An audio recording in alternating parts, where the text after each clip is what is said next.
ચાલો. નમસ્તે સાહેબ, મારું નામ રેહાન તુક છે અને હું ધોરણ 8 માં અભ્યાસ કરું છું. તો સૂર્યગ્રહણ અને ચંદ્રગ્રહણ એક કુદરતી ઘટના છે. આ મોડેલની મદદથી આપણે તે ઘટનાને ખૂબ જ સરળતાથી સમજી શકીએ છીએ. આ સૂર્ય છે અને આ પૃથ્વી છે અને આ ચંદ્ર છે. હવે જ્યારે સૂર્ય અને ચંદ્ર વચ્ચે પૃથ્વી આવે છે ત્યારે ચંદ્રગ્રહણ થાય છે, અને સૂર્ય અને પૃથ્વી વચ્ચે ચંદ્ર આવે છે ત્યારે સૂર્યગ્રહણ થાય છે. હવે જુઓ, આ મોડેલ દ્વારા પણ આપણે તમને સમજાવી દઉં. આ સૂર્ય છે અને આ પૃથ્વી છે અને આ ચંદ્ર છે. જ્યારે સૂર્ય અને ચંદ્ર વચ્ચે પૃથ્વી આવે છે ત્યારે ચંદ્રગ્રહણ થાય છે, અને જ્યારે સૂર્ય અને પૃથ્વી વચ્ચે ચંદ્ર આવે છે ત્યારે સૂર્યગ્રહણ થાય છે. બહુ સરસ રેહાને આપણે આ મોડેલ દ્વારા સૂર્યગ્રહણ, ચંદ્રગ્રહણ ઘણીવાર બાળકો માટે અને જનરલ જીવનની અંદર પણ આપણે જોતા હોઈએ છીએ કે અવારનવાર સૂર્યગ્રહણ છે, આ જે ચંદ્રગ્રહણ છે, આ એક ભૌતિક પ્રક્રિયા અને ભૌતિક ઘટના છે.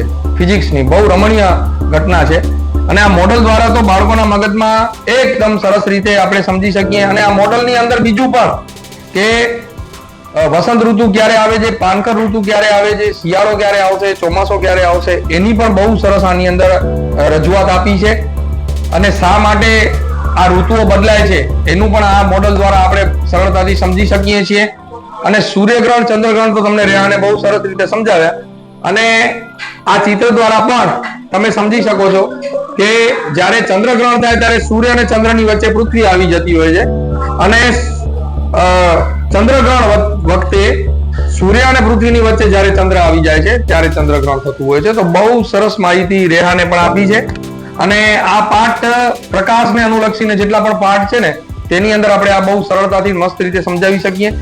જેની અંદર કે સૂરજ છે તે સ્વયં પ્રકાશિત છે, અને ચંદ્ર જે તે પ્રકાશિત કરો પણ સ્વયં પ્રકાશિત નથી, તેમાં પરાવર્તનની ઘટના બને છે.